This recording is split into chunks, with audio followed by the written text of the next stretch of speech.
All right, welcome everyone. Today is August 13th. You're here for the Best Plus Training Best Practices. So I'll ask my co-panelists to go ahead and put their pictures up if they don't mind having their images seen, and we'll get started. So just briefly, we'll orient you to the space. Some of you may be very well acquainted with the virtual situation and doing video conferencing, but we'll just get it all warmed up here. So we're using the Zoom platform. So in general, if you're having any bandwidth issues, something that helps is if you keep your own video off and your mic muted when you're not speaking. But feel free to participate and do engage. That will make this a much richer discussion. And also feel free to use the chat feature. And we'll use it sort of as a parking lot, but we do sort of have sections of how to approach training Best Plus virtually. And today's presentation will focus on how to train virtually for Best Plus test administrators. So this session is designed for our trainers, but we're very open to questions from any folks. So let's do some greetings. Oh, yay. Hi, Ashley. So I'd just love to introduce, I'm Katie. I am the Associate Manager at the Center for Applied Linguistics, and Remy and I work as a team to answer a lot of your calls, and we have 3 wonderful panelists. So I'll just quickly ask Remy to introduce. Hi everyone, Katie, my name is Remy. I've maybe spoken to or emailed with some of you, but I work to kind of just help you all get set up with best services and answering your questions. Great. And then we have 3 wonderful panelists representing different areas of the U.S. My former colleague from the Literacy Council of Northern Virginia, I'll pass it to Ashley King. Hi, I'm Ashley. First, I am a trainer here in Virginia, and I've been doing the training. I've been a trainer for about 6 years now. So I'll be speaking to, I've tried and done the recertification, and I intend to do the initial training at some point.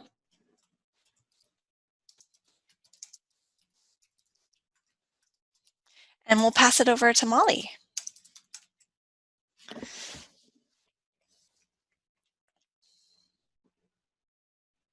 Oh, Molly, you're muted.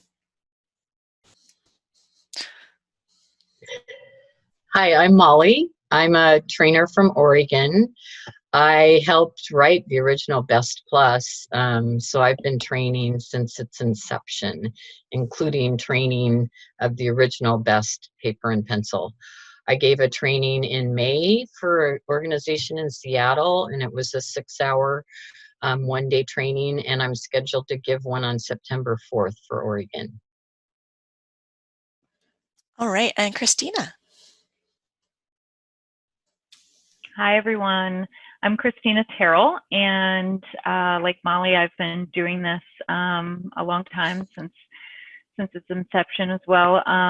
And I work in Ohio. I work for Ohio State, but I work with mainly adult education programs throughout the state. And we have a network there, and that's my main role. So thanks. So a lot of today's presentation will be talking about how to do training remotely in case folks are practicing social distancing. But if you're meeting in person, just follow whatever guidelines are within your state and carry on with the normal training practices. But today's presentation will focus on how to train with video conferencing. So thank you for our wonderful panelists for joining us, and we'll just dig in.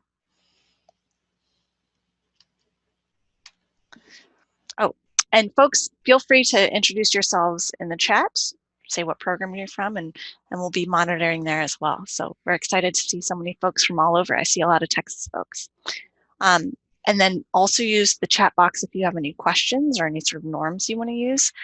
I'm a silly person and left this bullet about the Zoom polls and breakout features. I don't think I actually did a poll for this one, so pardon me. But we would like it to be an engaging space, so please just let us know what questions you have. We're here exactly for this purpose, so thank you for joining us. And just quickly, share in the chat what has helped you as you've adjusted to transitional workspaces, whether it's remote or a little bit of remote, a little bit of in-person. What's helped you sort of be present for your students and actively engaged?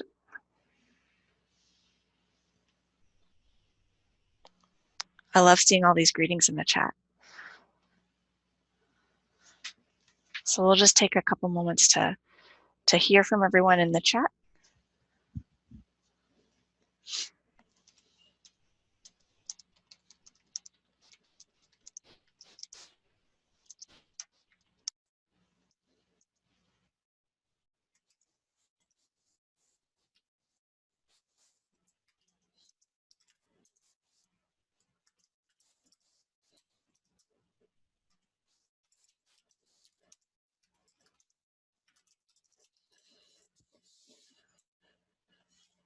Agreed, Tony, trying to learn different virtual resources.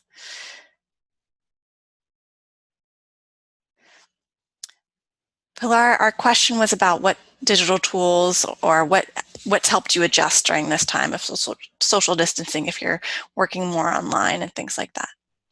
Doris says workshops and online training.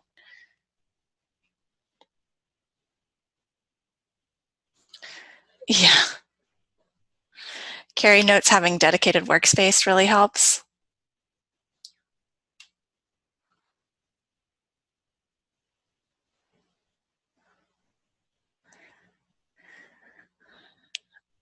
Lisa notes getting some regularity using the same tools over and over. Great. This is really great feedback. I think that any time that we're meeting together is a great opportunity to learn from each other. So one of the reasons I ask these questions is both to normalize the discomfort and to learn from each other. So thank you so much. Yeah, Danielle notes getting up and talking, taking a walk a couple of times a day helps a lot. Agreed, agreed. I've never been more grateful for my dog. Awesome. Well, we'll continue. Feel free to keep entering things in the chat. So our objectives for today, we're going to hear from our Cal certified trainers about tools they use to facilitate, how they structured their agendas, whether it was, a one-shot 6-hour or 2-3 hours, and how to communicate and prepare trainees, and then any other tips and tricks. All right, so and just a reminder in case we do have any new folks on the line, what Best Plus is and how it's used. So it's a performance-based assessment delivered one-to-one, originally designed for in-person, but it has been approved by the National Reporting System for virtual administration. And it assesses functional oral language skills, so speaking and listening. And it can be used for reporting, monitoring, giving teachers feedback, helping you to make decisions about student placement or progression. And we're currently working on Best Plus 3.0 and are in the middle of our field testing for that, and then we'll work on submission. I do want to note a bit of news. The National Reporting System has extended all tests that are currently approved through February 2023. Up until a couple of days ago, it was going to be expiring February 2021, sort of an awkward timeline. So they've given everybody an extension of 2 years. So if you have colleagues in other states that are trying to figure out their assessment needs, feel free to send them to Cal, and we can answer any questions they might have about, virtual test administration, because I know different tests have not been able to adjust as easily. So Lisa asks if the extension will push back the release of 3.0. We haven't put any launch dates out, so it hasn't pushed anything back so much as we needed time to complete our field testing so that we could complete writing our submission. So we're planning to submit Best Literacy 2.0 in October 2020, so in a couple months. But Best Plus 3.0, we're still in our research phase as far as we need the field test to provide the proof that our test is doing what we said it would do. And we were about halfway through our field test when the pandemic hit. So we're just waiting to get a little bit more data, then we'll complete our writing, and then we'll submit Best Plus 3.0 in the next round, so October 2021. I'll just type that in the chat as well for everybody's benefit to have as a visual in case they refer back. Now, while we are planning to submit, that does not give us a timeline for when we will be approved. So launch dates are totally up in the air until we get feedback from the federal government, the Office of Career, Technical, and Adult Education about our test submissions.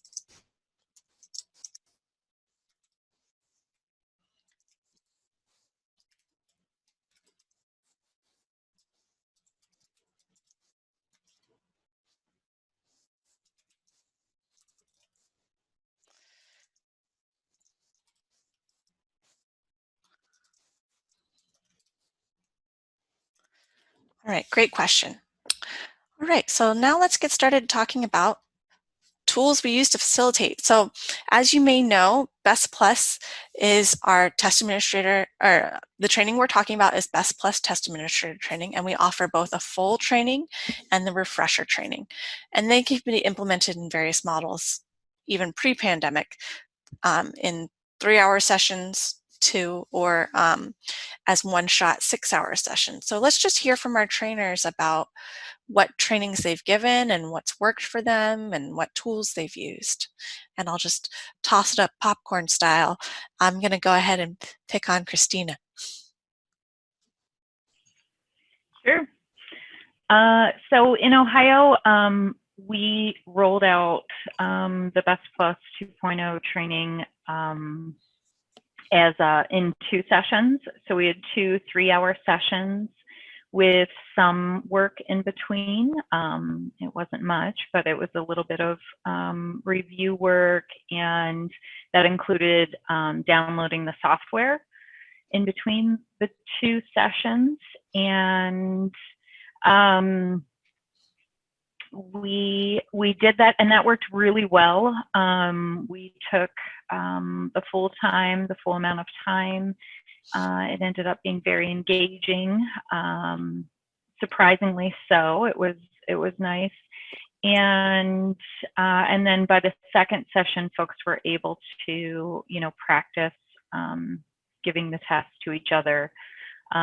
We used Zoom for our web conferencing, and we engaged the participants with the chat. We used the chat a lot, the feedback buttons, like the thumbs up, the thumbs down, and the yes and no buttons. We used that, and we also used breakout rooms and screen sharing. So that worked really well. And I was able to share I created a shared folder rather online through our system. We use Box, and so we used that to share the files that Cal allowed us to with participants, and any secured files that Cal shared with me, the trainer, I shared with participants like the day that they needed it, or through a separate email. So, and I also used,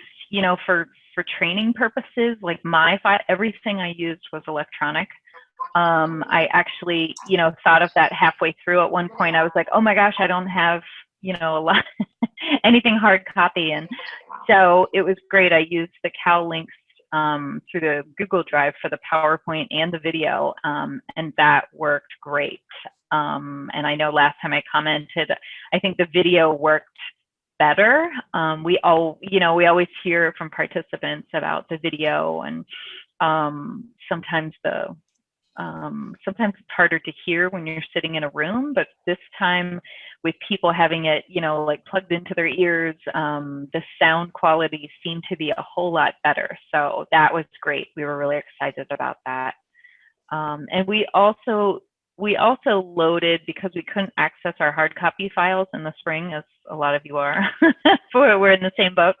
We loaded the refresher training onto our Moodle that we use, and had the files there for people to go through, like as a self-directed session. So I'll let someone else talk now. Great. I'd love to hear from Molly. I gave a training in May for a company in Seattle, and there were participants that work with immigrant rights from all over the United States. That was interesting. because when it was noon in Oregon, it was 3 o'clock in Florida. I've been playing with my breakout rooms, and I had set it so that everybody. Is that me talking? Oh. Which is not a good thing. We're trying to discuss. Did everybody get a chance to discuss a little bit? Should I keep on going, Katie? Okay, so Tabor, kind of tell me your. Oh, so I think Polly thought it was Molly's talking. Very easy reading, and it's all multiple choice. It looks to me like there's a bubble sheet that they have. Okay. Where was I? So it was a 6-hour training. The manager originally wanted everybody to have an hour lunch, but the people in Florida said, it's getting late, we don't need lunch. So we polled the people and they voted, it was about 70% wanted a half-hour lunch. When I did the scoring practice, we created a polling tool. However, that's problematic because you don't know how each individual person is scoring. So the next time I'm giving the training, I'm going to do it with the chat feature. But at our last virtual meeting, it was mentioned that you can turn off so the participants can't see how people responded in the chat. And I haven't figured out how to do that yet. But I am getting a facilitator to help me. The state insisted. The state is sending out to my 8 participants, everybody's going to get a hard copy of the notebook and the rubric. I think, well, I didn't have to do the cooperative reading activity like my participants did, but I don't know how you go back and forth between the notebook and Zoom. So when I did the cooperative reading activity, we put people in groups of 3 and assigned them the different questions to answer and built the break into that. So it's like, here's your task. You need to answer these questions, take a break, meet with your other group members in 20 minutes. That worked great. The feedback I got was nobody said it was a long, grueling day. They really enjoyed the engaging activities and the fact that they didn't have to travel anywhere. One participant had taken a live training in February, and he preferred the virtual one. At the end of my training in Oregon, we give a certifying activity. It's a paper and pencil test where they get the made up questions and responses, and they're supposed to score them. So I emailed them a Word document. They filled it in. They emailed it back to me. My facilitator then, I looked at my queue on my email list and I chose the first person, and my facilitator put me in a group chat with that person. Went over the test. It was probably between 5 and 10 minutes, depending on how they did on the test. And the other people waited until it was their turn. And people didn't have to wait very long, and they filled out their paperwork while they were waiting. That's it.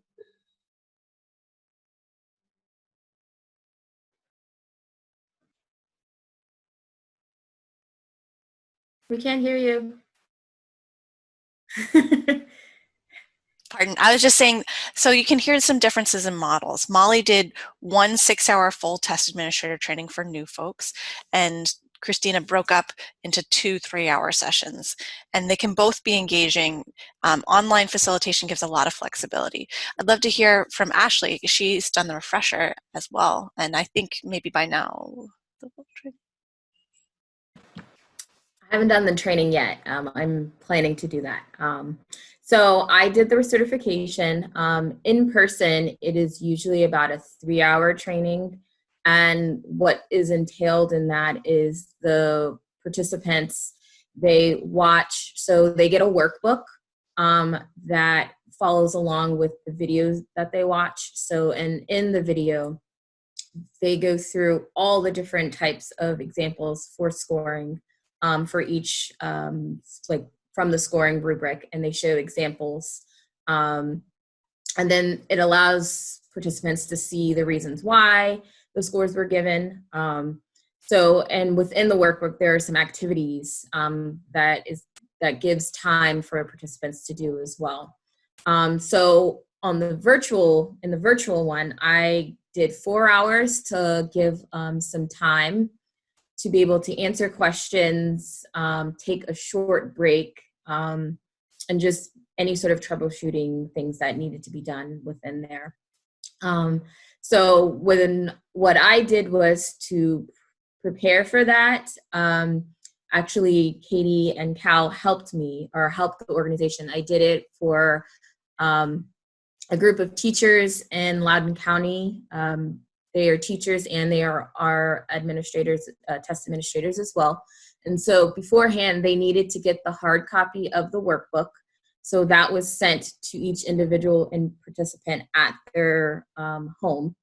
So once they received that and we made sure that they got that, then I emailed them, just telling them the basics of what to expect during the training. And so then during that training, I went over and told them and talked about what we were going to do, how to navigate.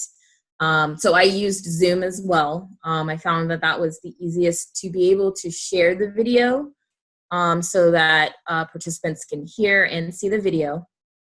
And then I just showed them, I talked about how to use the chat and how I wanted to use the chat. And what I did was I had participants put their scores that they thought after they'd watched the video, they put their scores in to test them to see what the score was. And then I had a smaller group. So to kind of facilitate some sort of conversation, to make it a little more interactive, I would ask some of the questions, depending if I knew it was going to be harder questions. I would ask kind of like, why wouldn't it be a 1 or a 2 in listening comprehension, to see if they knew the reasons why it wouldn't be that. So I still used, I allowed people to talk to keep it interactive. So then after that, I just continued on until we got to, there's a scoring activity or kind of like a test where they are at the end, once they've gone over all of the scoring, it takes about 30 minutes, and it just plays different samples that are scored differently, that have different scores back to back. And the participants in their workbook, I choose the scoring activity and then told them which one to use. And then they went through and bubbled in all of their answers. And then I had them email me a copy of their scores or of their activity so that I could grade them and give them their results of whether or not they passed or they needed to do recertification again. So what I learned from that is there's a lot of prep work in the beginning that needs to be done. I had done the in-person recertification or refresher a lot, so there was a lot I knew that I didn't have to prepare for, whereas virtually, there was a lot that I didn't think about. An example would be having an agenda or a PowerPoint to kind of guide people through.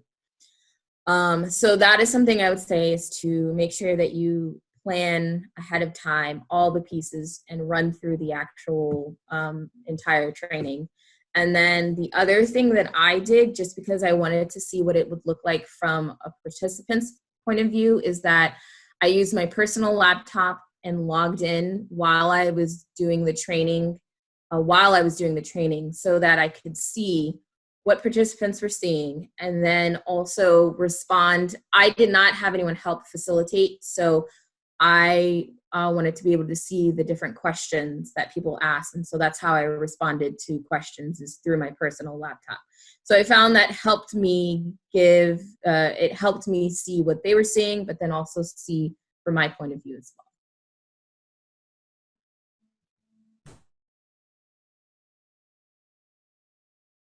Great points, everyone. Thank you so much. So I just want to note that there are different agenda models. So in your trainer's manual and in the Best Plus Refresher Toolkit, you can see the different agenda layouts, and you can use those same agendas to adapt to being online. So you've heard from our participants, our panelists, about the different ways they've modeled. You could do 2 3-hour sessions for the full test administrator training, or you could do 1 6-hour session for a full test administrator training. The refresher is also designed to be either short as a 3 to 4-hour session or a 6-hour session. So just take a look at the models and think about what's going to work for your teams. I'd love to see in the chat if any of you are trainers and have also done trainings during the pandemic, what models you've chosen. And I'd just love to hear from our panelists about reiterate what model you used and why you thought it was successful.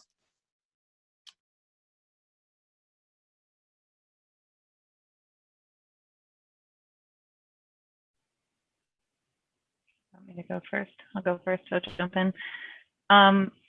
So I used the 2 3-hour sessions, and I did it in 1 week. So I did it on Wednesday and Friday, and I actually have another session coming up that I'm going to do that again. I felt that worked really well for assessment trainings for the Best Plus. There's so much, the Best Plus in particular, because there's so much information in this training, and I didn't want to lose the momentum of training and of, you know, retaining the information. So in between the 2 sessions, even though it was short, there was just one or 2 days, the participants reviewed the scoring rubric. They read sections of the tag manual, and they downloaded the software. And so then when we began session 2, part of them reading different sections of the tag was so that we could do a review. Well, we did a review to begin session 2, but we also incorporated some of the cooperative reading questions within that. And we did a Kahoot, so to make it kind of fun. And then the downloading the software was so that at the last half of session 2, they could practice remote testing. So that was the idea anyway. My big plan was that by the end of, you know, once we practiced with the video and they got to a point where they were comfortable, we'd separate into breakout rooms in pairs, and they would practice, well, I would model it first, and then they'd be able to practice remote testing actually, and be ready to do that. And what happened, there was some technical issues with some folks downloading the software between their different devices that they had at their home. And so, you know, some had work computers that couldn't have anything installed on them. You know, they had to get approval from the network, and so things like that. And so it worked out that half of my participants, I had 12 participants, and half of them were able to get the software, and half used a PDF that I created of the print-based version of one form of that. So they were each able to practice testing.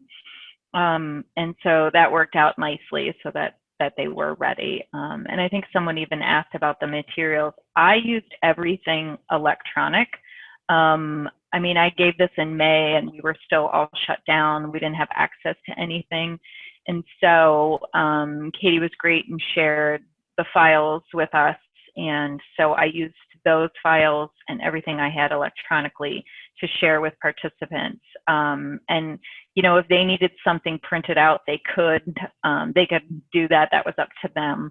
And it worked out. So the folks who really needed that and could actually print did.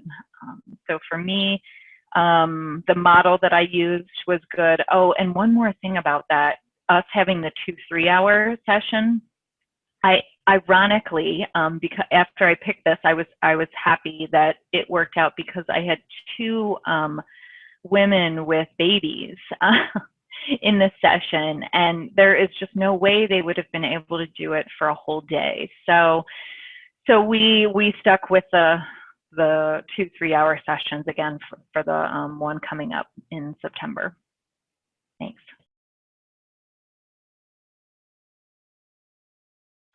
That's totally fair. Parenting during the pandemic is happening. Also, bite-sized chunks is good. So sometimes, especially if you're serving a population that might span more than one time zone, the 3-hour chunks can be a little more approachable. We at Cal have done the model of 2 3-hour sessions. That said, not to deter any of our state trainers, but just letting folks know, Cal is going to be offering training every other month, sort of oscillating back and forth between the full test administrator training and the refresher. And so that'll be available through us. If you have any questions about that, email us, but we'll be advertising that through our email newsletter in the next week or so. But our next training will be September 25th. Is that right, Remy? Let me pull up my training calendar. I haven't quite gotten it memorized. We just got it approved. We will be the 23rd, September 23rd through 25th will be our first, not our first, our second run of the full online test administrator training. But do defer to your state, because that is a question that's come up, is, thinking about things like materials. How do you get materials? If you get training through Cal, we'll provide all the materials to you. If you get training through your state, for example, I believe Christina can speak to Ohio, then you may need to touch base with your state on whether you order materials through them or if you order materials from Cal to take to your training. For example, Ashley, it's more of a freelance situation where the trainees and their program order the materials they need for their training and their trainees. It might be great if Christina and Ashley could speak to those differences.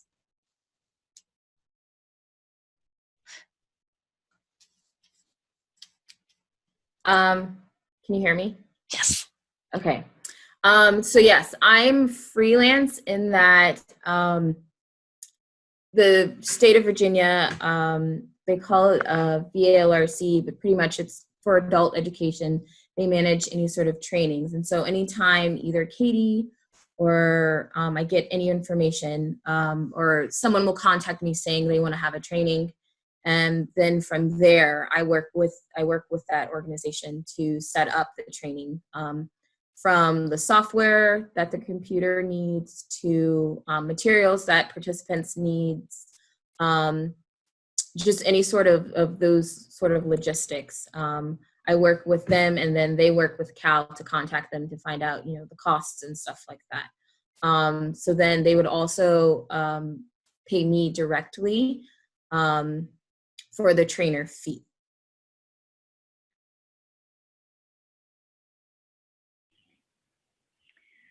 And my situation is a little different, although I do some contract work, and an organization can contact me, or Cal would contact me if someone in Ohio or a neighboring state needed training.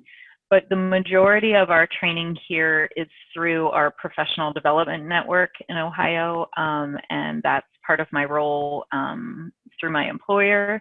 And so we just set up ongoing trainings throughout the year, and then we always allow participants from so there's a Aspire program throughout Ohio, and so that's who we mainly serve.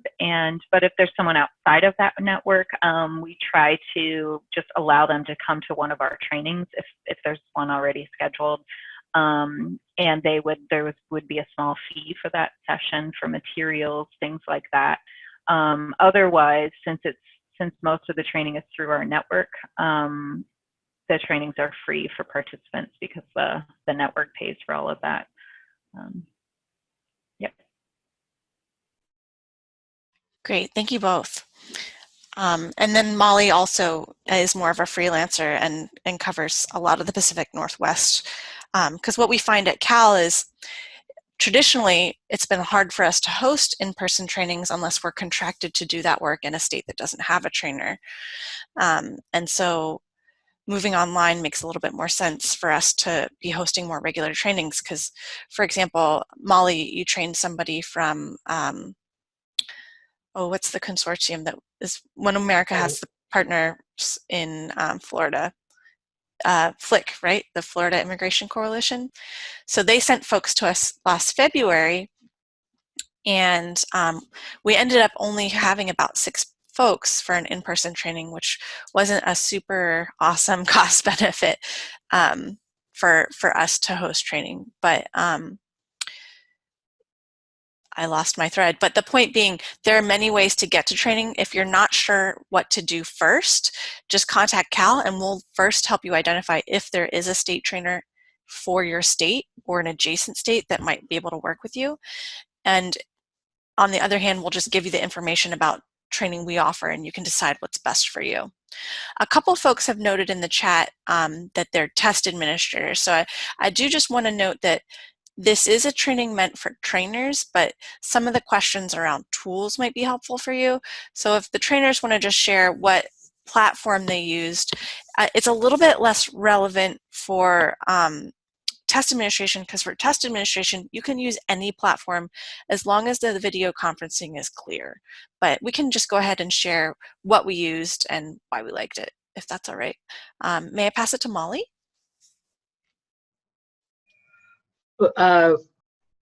Because someone has to be a 9 on the Best Plus before they can take our training, one of my participants was the non-native speaker. So I made an appointment with him on Zoom and I gave him the Best Plus, and I learned from Cal that it's Control Escape to make the screen smaller so I can go back to the Best Plus software. And when I went to show a picture cue, I did a share. It worked great. And then another participant, he didn't realize that you have to have a PC, not a Mac or an Apple. And so he never got a computer to use. So when they did their practice sessions, once his partner gave him the test, then he could leave the training. And then I made an appointment with him later the next week after he got a PC, and then he gave it to me. So I got to both give it and be a recipient. And another thing I wanted to say about materials is that the state person that I work with has to pack these huge boxes with all the notebooks and name tags and markers and pencils and tests. And then I have to arrange to get it mailed back. And now that we don't have to do that, it just saves both of us a lot of work.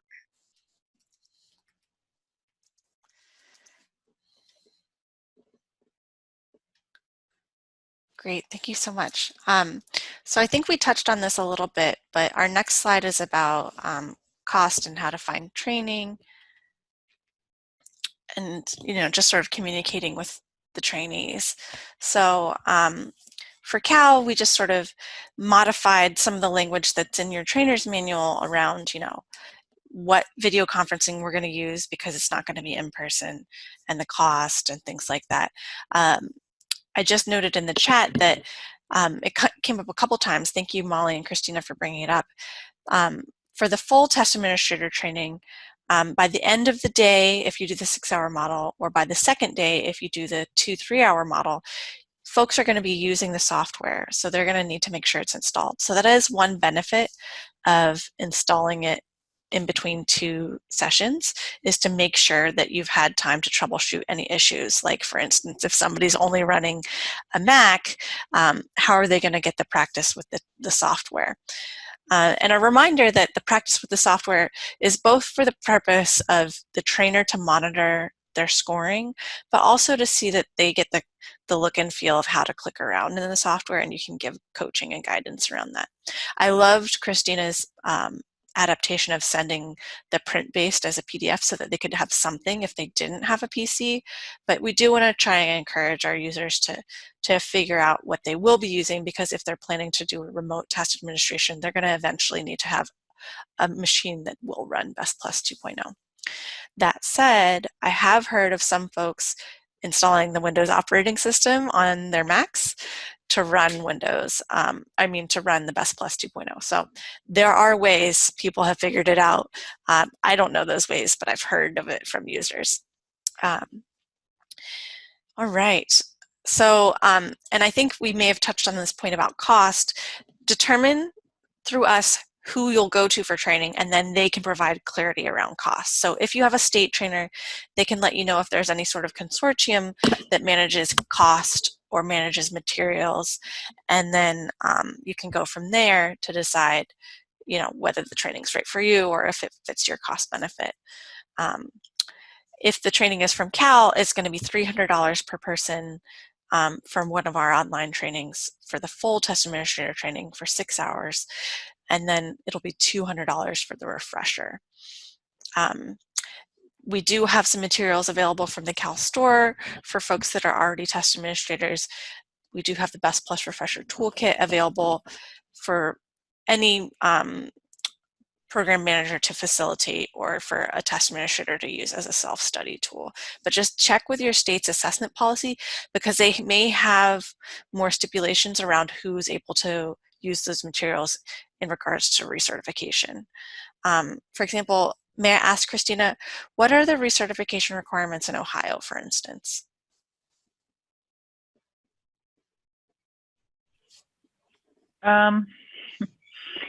The state has left it up to programs to recertify, and so for testers, and so usually, so that's why we have the refresher toolkit available. A lot of our programs, I'll say it that way, I suppose, do the toolkit, the refresher toolkit activity as a beginning of the year activity, and they do it as a group together, which it's recommended, and it's a great recalibration of scoring. So we've led those, but with the toolkit, being so thorough that programs, they do it on their own, they facilitate it on their own. And so that is the biggest way that it gets used for programs here. Others, will take it out and do it individually or with another partner. But yeah, I would say that a beginning of the year activity is probably the most used here in Ohio.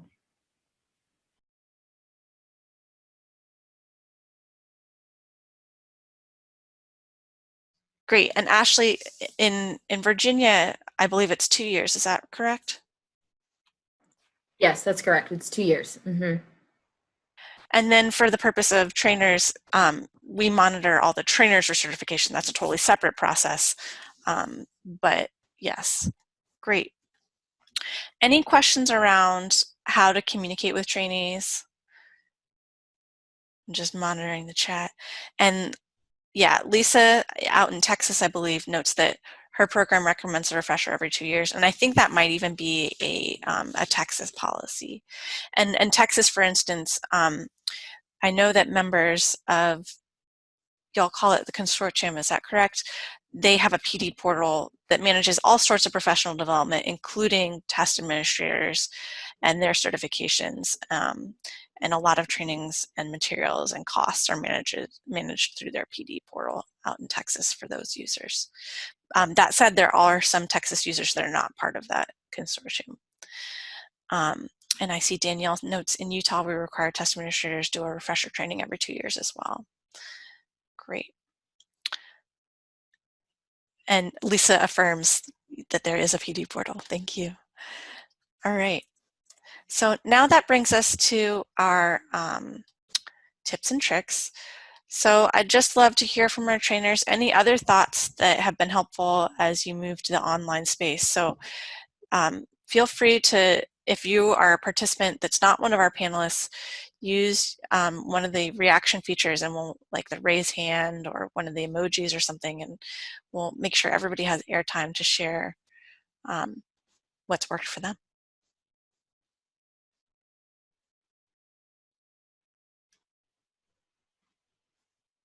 I'll pass it to Molly.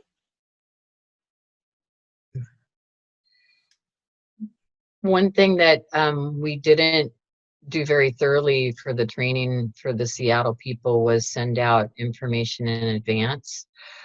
So I'm the point person instead of the assistant at the state level for people to have problems if they can't install the Best Plus. I'm going to send out the agenda. I'm going to tell them we're just going to have a half-hour lunch. And I'm also going to be available. The training's going to start at 9, and I'm going to be available at 8:30 to help people troubleshoot if they haven't used Zoom before. So is there anything else you can think of that I would need to communicate to them? I think those are great tips. What Remy and I have done is worked as a team. That's been really helpful for me every time we run anything online, whether it's a webinar or a training. Just having a buddy can be really helpful. But the other thing that's helped is just running through in a fake room for your webinar before the actual training. Just making sure that you know how you're going to set up your slides and your screens and all your little documents so that you're ready to go. I'm just checking our chat as well. I'd love to hear from Ashley.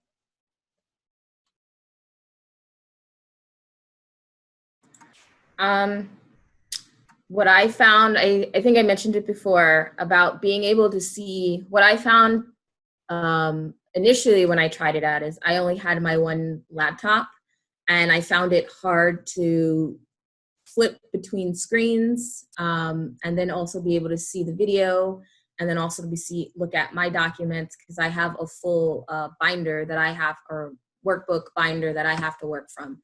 So finding a process of whether it's 2 laptops where you have your most used things open, as well as just setting up your paperwork as well. So I mentioned that is why I used my personal laptop, because I found that that was easiest for me to see the view of a participant and then be able to make decisions based off of that as the actual facilitator. I'm trying to think, let's see. The other thing would be, I think, again, just to prepare, I will say I waited until the last minute. And I found that specifically, I think what it was the PowerPoint. In person, I'm used to, because I'm physically there, I can show things very quickly. And with the virtually, you do need something to kind of guide. It helps to have something guide the participants if they have questions or just things like that. And then I also had some people, because everyone has used Zoom, but sometimes you just forget, and even I forget. I made sure that everyone was muted, unless otherwise, just because sometimes people have other people coming into the room, and then they start talking, and it kind of interferes or interrupts people listening either to the video that's being shown or just other things. So I really made it a point to make sure that everyone was muted.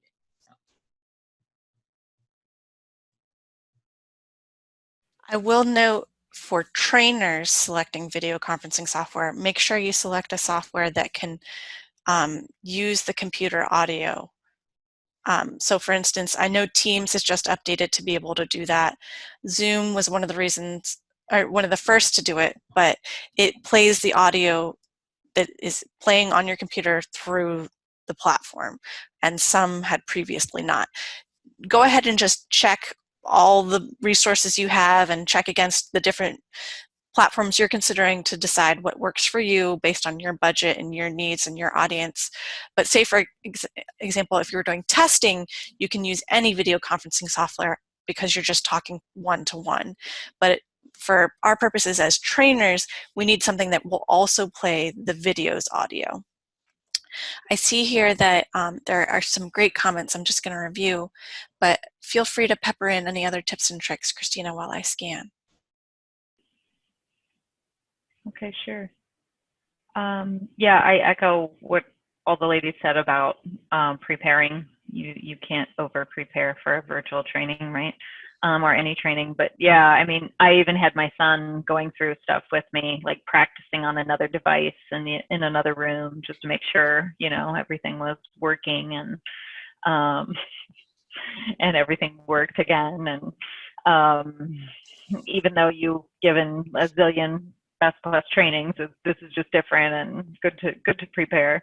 One other thing that I found that that I didn't anticipate was during the practice, where like in the breakout rooms when participants were practicing with a partner. So if they were doing the remote testing using their computer, if they didn't share their screen, I wasn't able to see how they were scoring. Mm-hmm. So, you know, we usually walk around and it's just such a nice activity. You can see how they're scoring. You then jump in if need be, or they ask questions. And this felt a little more intrusive because I felt like I had to actively engage and stop their testing, and which was fine. But I think next time I'm going to, you know, ask them just to share their screen, just so that I can have that visual going through, and then we can stop and talk. And the other thing I took for granted, but I will say this is just something that you all might have thought of it, but so the forms, and I think Molly mentioned she has a nice process for ending the training and filling out the forms, and they have a quiz. Well, the registration form and the evaluation form, this is what I took for granted, that it was online, and I thought, oh, I'll just share the links with them and they'll fill them out. You know, we're all adults, right? And so I was trying to save myself time during the training by doing that, and it just backfired because they lost the importance of filling out that registration form, and I had to, you know, then chase after people. A lot of participants didn't fill it out, and so that was a whole issue. So I think I would definitely spend time at the end of the session, like, you know, having people fill it out next time. So. I think that's a great point, Christina. We often find that, say for instance, when a person or a program signs up for our trainings through Cal, they'll use a personal email, but on the test administrator form, I try to deliberately say, please use the email you would like us to contact you on for professional purposes, because I'm not sure if they would like us to have their personal email. Some people do want us to use that one, and that's totally fine. But I think kind of making sure that wind down time, a chunk of it is deliberately for filling out the evaluation and the test administrator registration form, even though there are links now, just provides an accountability piece so that they do it. I'm struggling with that because I want people to give substantive evaluation comments, but people just want to finish their day. Yeah, but that said, you know, as y'all go into this process of delivering training remotely, do give us feedback about how it feels and what you would like to see be different, because I want to be thinking creatively about this as we look to 3.0. My sort of recommendation right now is that for refreshers, it might be easier for folks if we take over that piece and just make that an online training. But for the full test administrator training, I think it's just such an important touchstone to make sure it's anchored by, you know, trainers who are working in their field, who know their audience, who know their state, who know those policies. So we're open. We want to hear rigorous feedback from y'all. I see here in the chat that not a lot of folks have moved to remote testing yet, but a lot have done remote, I'm sorry, not a lot of folks have done remote training yet, but a lot of folks have done some remote testing. Hannah notes that in Pennsylvania, she tried out the tech ahead of time with her co-trainer. And if I remember correctly, Hannah, I mean, similar to Remy and I, we don't live in the same house. So even if you have a co-trainer in your same state, you're going to be working remotely. So it's a great opportunity to really test things out. Great point. But for those who have done remote testing, I'm curious, Show of hands, well, maybe show of numbers. Can you type in the chat a 1 if you are still working remotely?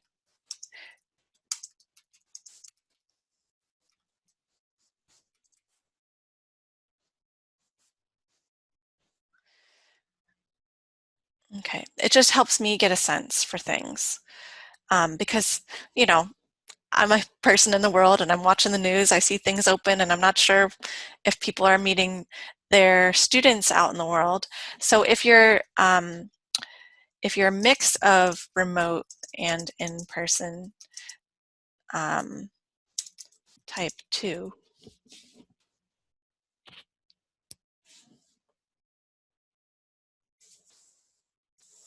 Okay. This just helps me get a sense for things, you know.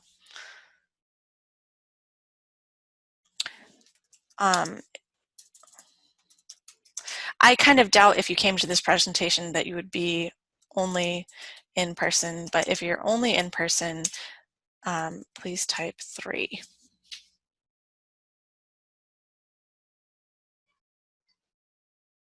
Okay, that's just interesting to note. Sounds like a lot of, yes, so if you're only meeting in person with learners or colleagues, please type 3. If you're meeting a mixture of in-person and remotely, please type 2. If you're only working remotely, please type 1.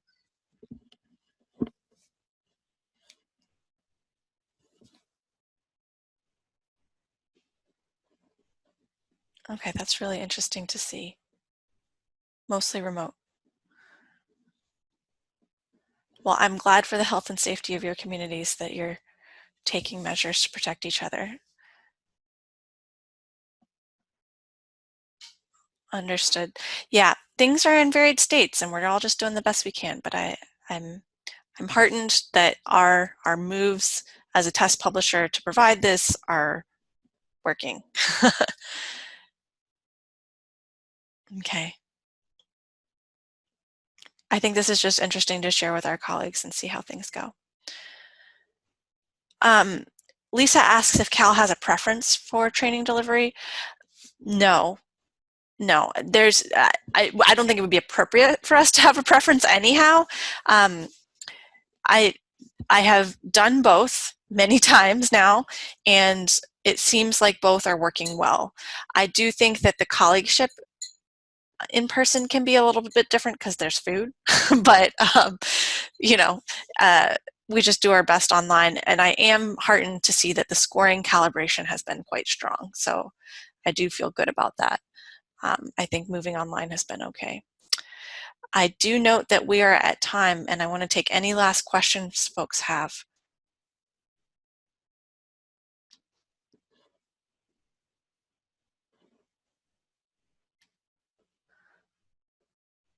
Okay.